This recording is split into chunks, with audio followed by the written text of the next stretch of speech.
Hey, what's up? I'm Ashley. Thank you for watching this video.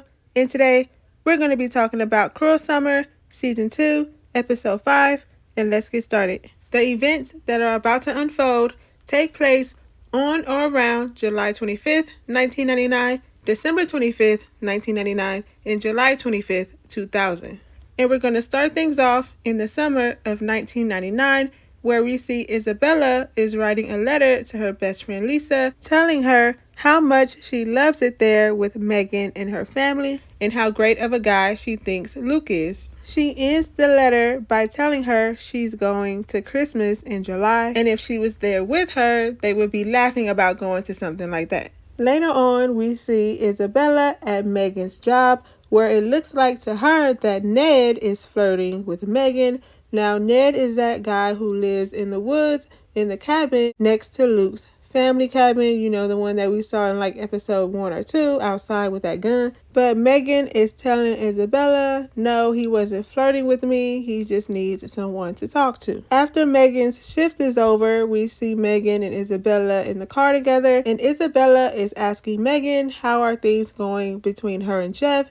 And Megan is telling her that it's not serious, this is just something for right now. Then Isabella tells her that Luke doesn't like seeing her and Jeff together. Megan isn't really believing it, and Isabella asks her again if her and Luke have feelings for each other, and Megan keeps on saying no, they're just friends. When they get home, Isabella got a surprise waiting for her. This guy named Trevor is there, and she introduces him as Lisa's older brother. Whether that's true or not, I don't know, but that's what she said. Isabella is shocked. She's shook. And Megan invited him to Christmas in July, but it seems like Isabella didn't want him to go. But when they get there, Isabella and Trevor have a moment to themselves, and that's when he tells her that he's been looking for her for months. He's like, were you ever gonna call me? Dang! But she couldn't answer that because that's when Megan and Luke walked up. She introduces Luke and Trevor, but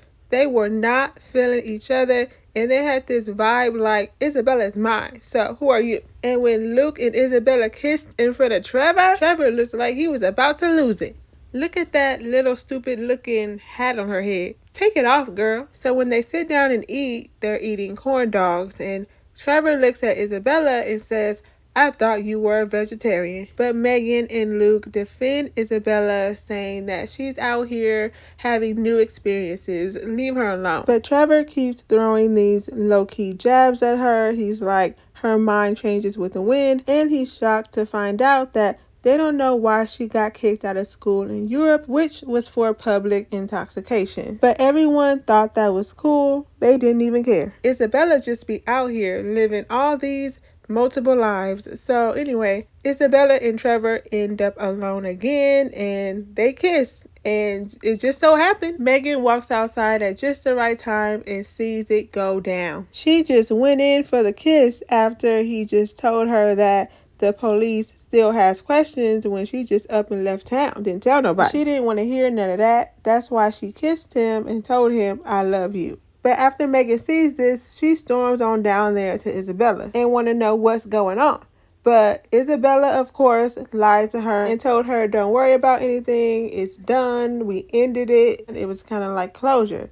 Then Luke walks up and invites Isabella back to his cabin, but only her. When they get to the cabin, all of a sudden, Isabella wants to get it in with Luke. So Luke ends up losing his V card to Isabella. But I guess he and Trevor triggered something in Isabella, making her want to get it in with Luke or something. I don't know what was going through her brain, but that seemed kind of weird. But after that, Isabella leaves Luke to go hang out with Megan. And we see Megan on her computer when she gets a message saying, thank you for the extra mustard. And you already know, that's Ned. Megan asked him, has he ever hacked the feds? He says, of course, it's a rite of passage, but you have to be careful. It's a slippery slope. You may do something you can never come back from. He said, you may cross the Rubicon. That makes me wonder if she's going to end up doing something like that later on. She gets interrupted talking to him because Isabella walks in the room, and that's when Megan admits to Isabella that she has a thing for Luke. Then goes, never mind, I take it back. No, girl, you can't take nothing like that back. Isabella told her it's okay. You and Luke are soulmates. You can't pass up anything like that. And I'm like, what, girl? I'm wondering why Isabella is so cool with this. What y'all think? But now we're going to move on to winter of 1999. It's Christmas, and Megan's gift to Isabella is a photo album with photos inside of it. When it's Megan's turn to open her gift from Isabella, she's surprised. She's shocked to see that it's a new computer screen. Isabella can tell that Megan is feeling some kind of way about it. Megan tells her that it's expensive, and then manages to say thank you. You can tell it was a struggle for her, and tells her that she's going to go upstairs and set it up. We see Megan on her computer changing her C+ to an A, but Isabella walks inside the room, so Megan quickly shuts it off. Isabella is apologizing to Megan about the gifts, and Megan admits to her that it's expensive and she cannot compete with that. But during the conversation, Isabella notices a gift, and she asks Megan if that was for Luke. She's like, yeah, but at the same time giving her short answers. She tells Isabella that she can't see Luke today and that she can't hang out with her because she's going to work to pick up some extra hours. But Isabella doesn't believe her. She asks Debbie if she could borrow the car. She says yes, so she ends up following Megan to the cabin to Ned's house, and she sees that Megan is giving Ned the gift she said was for Luke, and she goes inside of the cabin. Girl, what you doing inside of the cabin? And did he get you a gift? After seeing this, Isabella calls Luke over and spills all this tea to him and tells him what she saw, and she told Luke that she thinks that Megan is jealous of them. And while they're talking about this, Megan walks in and she's like, am I interrupting something? Yeah, girl, you were. But they lied to her and said, no, everything's good. We see Debbie bring some laundry to the camper where Isabella is living at, and she ends up finding unsent postcards that Isabella wrote to Lisa. And when Isabella comes inside, Debbie is asking her why she hasn't sent them and why hasn't she received any. Isabella comes up with this lie right on the spot and says, that's just a thing that we do. We write all of them and then send all of them all at the same time. So basically, they don't mail them one by one. They just mail them together, which sounded like a lie, but Debbie went along with it, especially after she just said, oh yeah, I do receive letters from Lisa, but do she send them one by one or all together? Then Isabella changes the subject to Megan and says that Megan is being distant with her. But Isabella and Megan make up. Isabella apologizes to Megan again for the computer screen. Finally, Megan sincerely says thank you, and Isabella tells her that the photo book is the best gift that she's ever received. So now we're going to move on to the summer of 2000, where Megan is a suspect because she was pregnant and they think it was with Luke's baby, but something is telling me that maybe she was pregnant with Ned's baby. Can you imagine? But it turns out that it was Isabella's lawyer who gave this information to the newspaper as a retaliation for them finding Isabella's backpack in the cabin that was full of money. Where'd that money come from? Just to try to take some heat off of her. But Isabella insists that the backpack was put there and that she's being framed.